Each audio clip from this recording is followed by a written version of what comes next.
Bonjour à tous et bienvenue sur Like Rosem, c'est Marine et aujourd'hui je vous fais une vidéo sur mes conseils pour avoir des cheveux longs.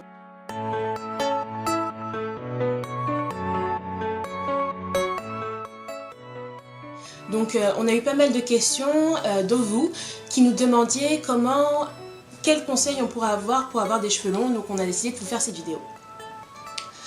Donc premier conseil, ce sera le conseil de base, c'est investir dans un foulard en satin.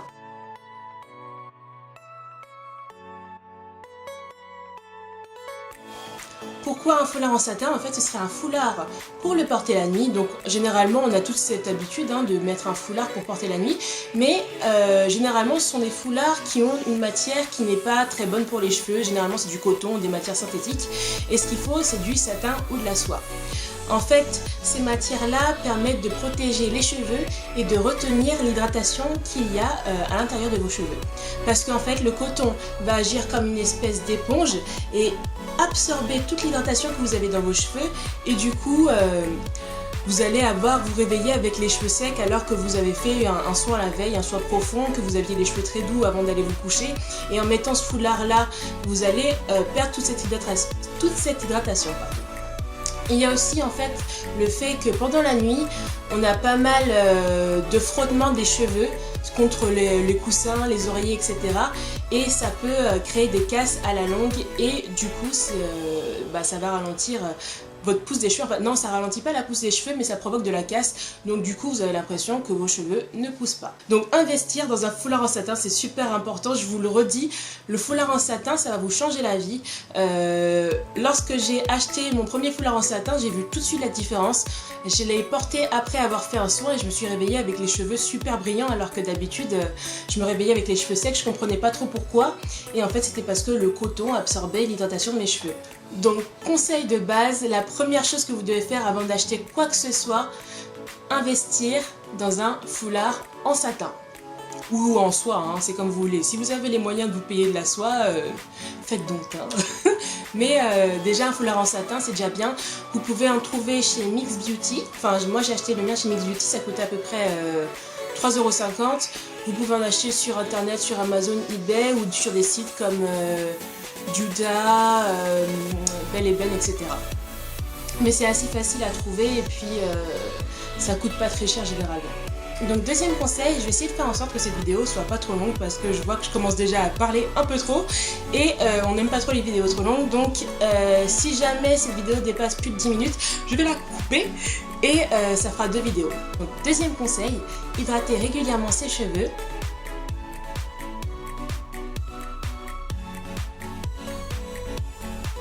Donc tous les jours ou tous les 2 jours. Pour hydrater vos cheveux, vous avez besoin d'eau. L'ingrédient de base pour hydrater, c'est l'eau.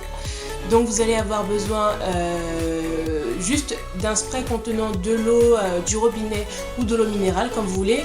Ou alors il y a des soins vendus sur le marché, des soins sans rinçage qui permettent d'apporter de l'eau. Mais moi je vous conseille vraiment d'utiliser de l'eau de base, pas un soin vendu dans le commerce, mais l'eau c'est vraiment ce qu'il y a de mieux.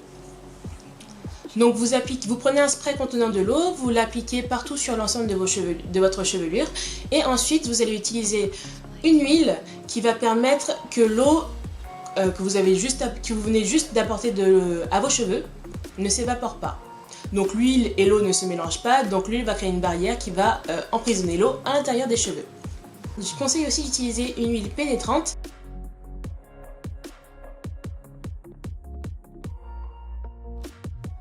Généralement, les huiles ont des molécules trop larges pour pouvoir pénétrer la fibre capillaire et donc elles ne font que recouvrir le cheveu et empêcher ce phénomène d'évaporation de l'eau. Mais il y a certaines huiles, 3 huiles en particulier, l'huile de coco, l'huile d'olive et l'huile de ricin, qui ont des molécules assez fines pour pouvoir pénétrer la fibre capillaire et qui donc apportent des nutriments supplémentaires aux cheveux en plus de créer cette barrière sur la fibre capillaire. Donc hydrater ses cheveux avec de l'eau tous les jours ou tous les 2 jours et ensuite recouvrir les cheveux, c'est l'hydratation avec une huile pénétrante. Donc huile de coco, huile d'olive, huile de ricin. Ou un mélange, comme nous avons fait notre huile spéciale pousse. Ensuite, mes prochains conseils, ça va porter sur le lavage. D'abord, je vous conseillerais d'essayer d'espacer vos shampoings.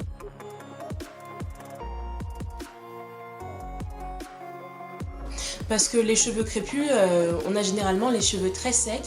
Nous n'avons pas le sébum des cheveux qui coule le long de nos cheveux, donc on n'a pas ce phénomène de cheveux gras, à part si on a rajouté des huiles ou trop de produits dans nos cheveux.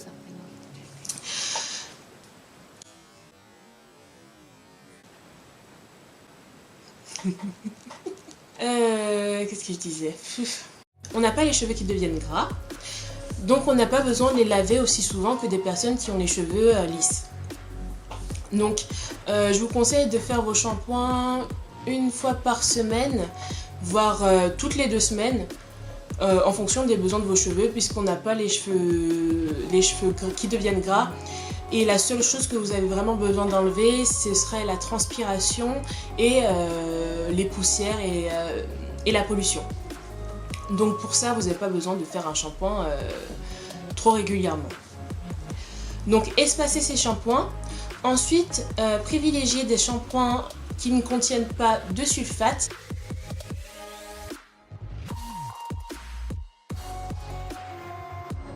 Le sulfate, c'est un ingrédient que vous pouvez aussi retrouver dans les produits ménagers, les produits pour laver la maison. C'est un produit très agressif, très décapant, qui a tendance à complètement dessécher les cheveux. Donc essayez d'éviter les shampoings contenant des sulfates. C'est un agent lavant, mais c'est pas ce qui est le meilleur pour les cheveux, et en ce moment c'est la mode, tout le monde s'en rend compte. Donc il y a beaucoup de shampoings qui sont vendus avec la mention sans sulfate. Essayez de privilégier ces shampoings là. Ensuite, je vous ai dit qu'il fallait espacer ces shampoings, mais pas éviter de les laver. C'est-à-dire que vous allez espacer vos shampoings, mais vous allez quand même laver vos cheveux avec d'autres produits ou de l'eau simplement entre-temps. Vu que nous avons les cheveux très secs et généralement, nous, Myriam et moi, on vit en France, donc à Paris, le climat est sec. Ce ne serait pas le même qu'aux Antilles par exemple, où l'eau est... L'air est assez humide, donc on a besoin d'apporter de l'eau régulièrement à nos cheveux pour éviter leur dessèchement. Donc pour pouvoir apporter de l'hydratation en plus entre les shampoings, je vous conseille de faire des co-wash, c'est-à-dire de laver vos cheveux avec un après-shampoing.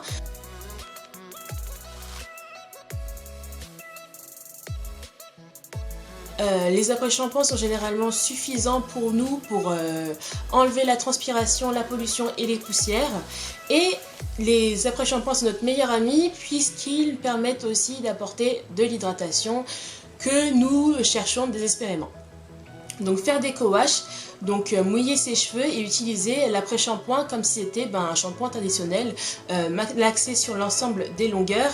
Et puis si vous avez le temps, le laisser poser quelques minutes, 10 minutes, voire moins, enfin c'est en fonction de votre temps, hein. Vous pouvez le laisser 30 si vous avez envie, le laisser poser un petit peu et comme ça vous aurez lavé vos cheveux et hydraté en même temps.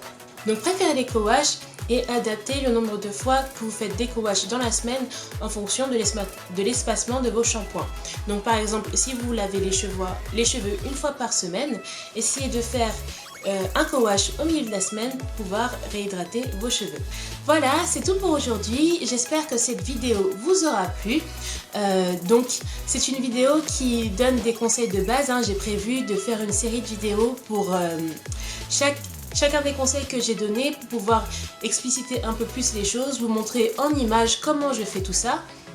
Donc n'hésitez pas à me dire en commentaire vos questions et aussi à me dire quelle vidéo vous préfériez avoir en priorité en premier sur les conseils que je vous ai donnés pour la prochaine vidéo. Voilà. J'aimerais bien aussi savoir quels conseils vous donneriez aux autres pour avoir des cheveux longs, qu'est-ce qui a fonctionné pour vous, et comme ça on pourra avoir un petit échange dans la barre de commentaires.